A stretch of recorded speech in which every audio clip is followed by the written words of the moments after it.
बिस्मिल्लाहिर्रहमानिर्रहीम इय्याक नअबुदु व इय्याक नस्तईन।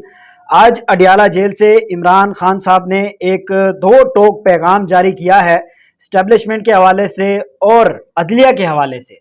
साथ ही साथ हुकूमत जो आईनी तरमीम लाने की कोशिश कर रही है उस पर भी खान साहब ने कुछ रिमार्क्स दिए हैं। उससे पहले थोड़ी सी बात करते हैं मियां मोहम्मद नवाज शरीफ साहब की, क्योंकि उनके लिए एक बहुत ही मशहूर शेर है जिसमें कहा जाता है कि चलते हैं दबे पाँव कि कोई जाग ना जाए, एयरपोर्ट पे नजर रखो कि मियां मोहम्मद नवाज शरीफ भाग ना जाए।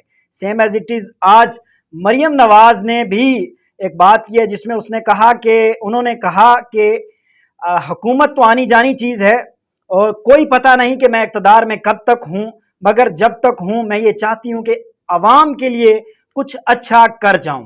तो मैं ये समझूंगा कि अवाम के लिए सबसे अच्छा यही होगा कि वो इस वक्त घर चली जाएं। अब बात करते हैं इमरान अहमद खान नियाजी साहब की, जो अडियाला जेल से गुफ्तगू है उस पर इमरान अहमद खान नियाजी साहब का कहना था कि आईनी अदालत का मकसद सुप्रीम कोर्ट के चीफ जस्टिस की पावर को खत्म करना और काजी फायज ईसा को वहां बिठाना। रावलपिंडी की अडियाला जेल में 190 मिलियन पाउंड के मुकदमे की समाअत के बाद कमरा अदालत में मौजूद मीडिया के नुमाइंदों से गुफ्तगू करते हुए इमरान खान साहब ने कहा कि पाकिस्तान की सबसे बड़ी अदालत सुप्रीम कोर्ट में कल से जो हो रहा है ये सब गैंग ऑफ 3 को तौसी देने के लिए किया जा रहा है। इमरान खान साहब का कहना था कि चीफ जस्टिस का काम ये होता है कि वो बुनियादी हकूक का तहफ़्फ़ुज़ करे। उन्होंने कहा कि कल से जो हो रहा है उससे वाज़ेह है कि चीफ जस्टिस और चीफ इलेक्शन कमिश्नर मिले हुए हैं और चीफ इलेक्शन कमिश्नर को पता है इस पर आर्टिकल 6 लगेगा, इसलिए इलेक्शन फ्रॉड को दबाया जा रहा है। इमरान खान साहब ने कहा कि सुप्रीम कोर्ट पर तनकीद करते हुए कि चीफ जस्टिस भी इलेक्शन फ्रॉड का मामला चीफ इलेक्शन कमिश्नर के पास भिजवा देते हैं। उन्होंने कहा कि सबसे ज्यादा धांधली ज़्यादा इलेक्शन की तारीफ चीफ जस्टिस करते हैं और थर्ड अंपायर सबको कंट्रोल कर रहा होता है, वो उनकी टीम का कप्तान भी है। उन्होंने कहा कि आईनी अदालत का मकसद सुप्रीम कोर्ट के चीफ जस्टिस की पावर को ख़त्म करना है और सुप्रीम कोर्ट के चीफ जस्टिस की पावर को ख़त्म करके काजी फायज ईसा को आईनी अदालत में बिठाना है। साबिक वज़ीर आज़म का कहना था कि वो जस्टिस मंसूर अली शाह को मुकम्मल बैक करते हैं। उन्होंने कहा कि इस वक्त याया खान पार्ट 2 हुकूमत चल रही है और मशरिक़ पाकिस्तान के लोगों को पाकिस्तान को छोड़ना नहीं चाहते थे, वो हकूक चाहते थे। ताकत का इस्तेमाल करके उन्हें अलहदगी की तरफ धकेला गया। याया खान ने अपनी ताकत के लिए जीती हुई जमात को इक़्तिदार नहीं दिया।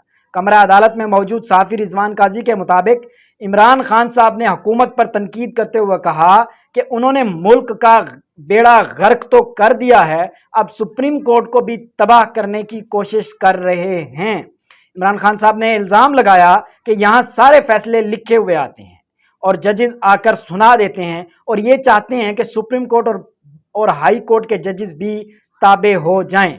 एक सवाल के जवाब में इमरान खान साहब ने किसी इदारे का नाम लिए बगैर कहा कि 9 मई वाक़यात में उन्होंने आग लगाई और ISPR साहब जवाब दें कि CCTV फुटेज कहां गई। उन्होंने कहा कि रावलपिंडी में जलसे की इजाज़त ना दी गई तो एहतजाज करेंगे। दूसरी तरफ इमरान खान साहब ने और उनकी अहलिया बुशरा बीबी के खिलाफ 190 मिलियन पाउंड मुकदमे की समाअत में बुशरा बीबी के वकील की अदम मौजूदगी के बायस मुकदमे के आखिरी गवाह पर आज फिर जरा ना हो सकी। अब जो बुशरा बीबी के जो वकील हैं, बुध के रोज़ अडियाला जेल में होने वाली समाअत में वकील सफाई ने जज नासिर जवेद राना को बताया कि डेंगू बुखार की वजह से वकील उस्मान गिल की तबीयत नासाज है, लिहाजा मुकदमे की समाअत को मुलतवी किया जाए।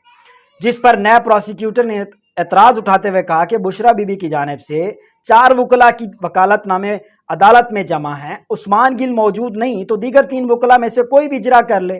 अब यहाँ पे सवाल ये उठता है कि भाई इतनी क्या जल्दी पड़ गई है आप लोगों को ट्रायल मुकम्मल करने की, इतनी क्या जल्दी आप लोग सज़ा सुनाना चाहते हैं या इतनी जल्दी क्यों इस चीज़ को क्लोज अप करना चाह रहे हैं आप लोग।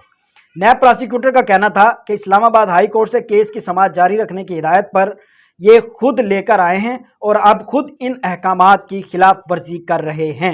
नैब प्रोसिक्यूटर ने अदालत से कहा कि वकला सफाई के इल्तवा की दरख्वास्त मुस्तरद की जाए। अदालत ने समाअत 27 सितंबर तक मुलतवी कर दी।